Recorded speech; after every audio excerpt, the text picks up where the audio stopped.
Keeping KGUN-9 on your side. News at 10. Some people say it's the in thing to do. Is it a smart business move? Bad for the economy? Maybe both? The in thing to do is to get out of your house. It's worth a fraction of what you paid for it, but because you're able to make the payments, you get little to no help from the bank. So if you are like a record number of people, you walk away. You spent your hard-earned money to buy a piece of the American dream, and then bam!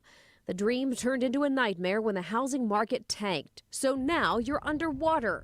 What do? There might come a time when you have to walk away. Tucson realtor Charles Knapp is talking about strategic defaults, different from a standard foreclosure in that the homeowner is able to pay the mortgage. He or she just doesn't want the burden of a radically devalued home. They are voluntarily walking away. The number of people doing it has skyrocketed, especially since the banks don't usually work with people who aren't already in trouble. Worked with the banks a couple of times to no avail.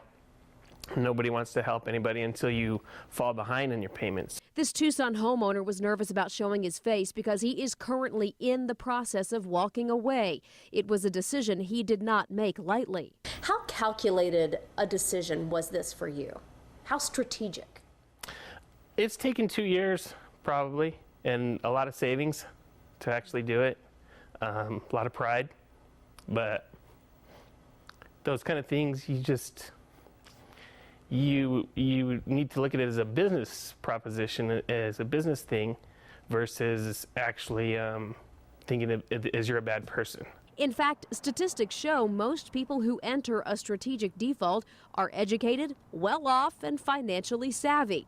John Strobeck analyzes our housing market and can understand why people do it. If I'm going to sit here and pay $3,000 a month for this house, and I'm going to pay that, and it's going to take me 15 years before I am even with what the value of the house is, then I'm not going to sit here and do that when I can leave, get rid of that debt, and then some time in the future buy it for half that amount.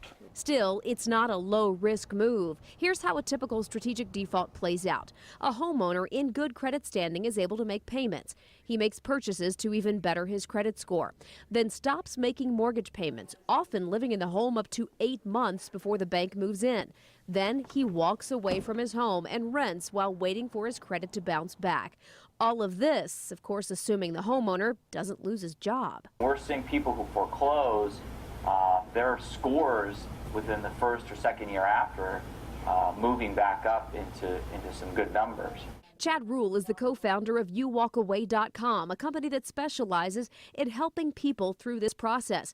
He also explained, and here's the kicker, Arizona is a non-recourse state, which means borrowers are not held personally liable for more than the home's value at the time the loan is repaid. If the ultimate foreclosure sale doesn't satisfy the loan's value, the lender takes the loss.